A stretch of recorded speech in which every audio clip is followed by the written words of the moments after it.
Any fan of MMA for any period of time would have almost certainly come across the name of Mike Perry. And every single one of us MMA fans, we all know that he's a bit of a different kind of bloke. But in this video, I'm going to break down if Mike is literally just a personality in the sport or if he can actually fight. So let's get straight into it. Mike would go 7-0 with most of his fights on the Florida regional scene before being given a fantastic opportunity for his UFC debut. He would step in on very short notice and fight Kyung-Yu Lim to open up the McGregor-Diaz rematch main card. And it was at the weigh-ins where we would get our first glimpse of Mike Perry magic, where the infamous "thought you had a friend boy" meme was born. But by Sunday morning, it turned out that Lim did not have a friend, but instead he had a massive concussion after being knocked out in the first round by Platinum. He would take this momentum and turn around a couple of months later and knock out Danny Roberts again in the first round on the undercard of Michael Bisping versus Dan Henderson in Manchester. Unfortunately, Mike's momentum would be halted in his next fight as he fell up short by unanimous decision against UFC mainstay Alan Jouban. But Mike would rebound well with 2 knockouts and 2 50k bonuses after he beat Jake Ellenberger and Alex Reyes. After these impressive victories, unfortunately, things would start to nosedive for Platinum Perry as he would fall up short back to back against Ponzinibbio and Max Griffin. Little side note for you beautiful people, if you haven't watched his face off with Santiago, I suggest you do because it is bloody mental. And then came arguably Mike's most impressive win during his UFC tenure as he beat that ginger fella with a microphone, Paul Felder, on the main card of UFC 226. Wonderful stuff. This would be a real turning point for Perry as in his next fight he would get a great bowl.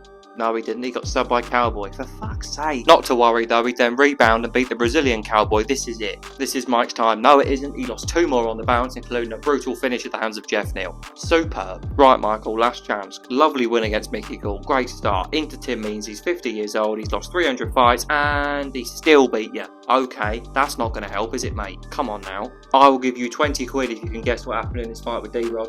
Hell, even 50 if you want. It's that bloody obvious, you might as well take it. Now for a quick interlude as we talk about all the controversies that Michael was in during this time. On New Year's Eve in 2016, Mikey knocked someone Sparko after they approached his missus. One of Mike's cornermen was also caught using racial slurs against his opponent for his UFC debut. Mike himself then jumped on Ancestry.com and thought it was okay to use a word that he really shouldn't be fucking using. He then channeled his inner Mystic Mac and started smashing up granddads, which was intelligent of him. And he had his missus in his corner for a bit as well, which was just classic Mike Perry at that point, to be fair. I wasn't surprised. After leaving the UFC, Maiko took a cheeky trip to Triller and beat Michael Seals in Triad Combat. Not a bad win, he's 27-3. Mike has been competing in BKFC since last February and is currently 2-0 with the promotion. First of all, beating probably his only opponent who you could say is even close to being as nutty as he is, Julian Lane. He then followed that up with a very impressive and well-deserved win over Bellator star Michael Venom Page in London. And he will now take on former UFC middleweight champion Luke Rockhold at BKFC 41 in just a couple of weeks' time. So to sum up this absolute mess, is Mike Perry a good fighter? Yeah, he is actually, he's very good. But his mind was in the wrong place in the UFC. He didn't take it seriously by the looks of it, especially towards the end.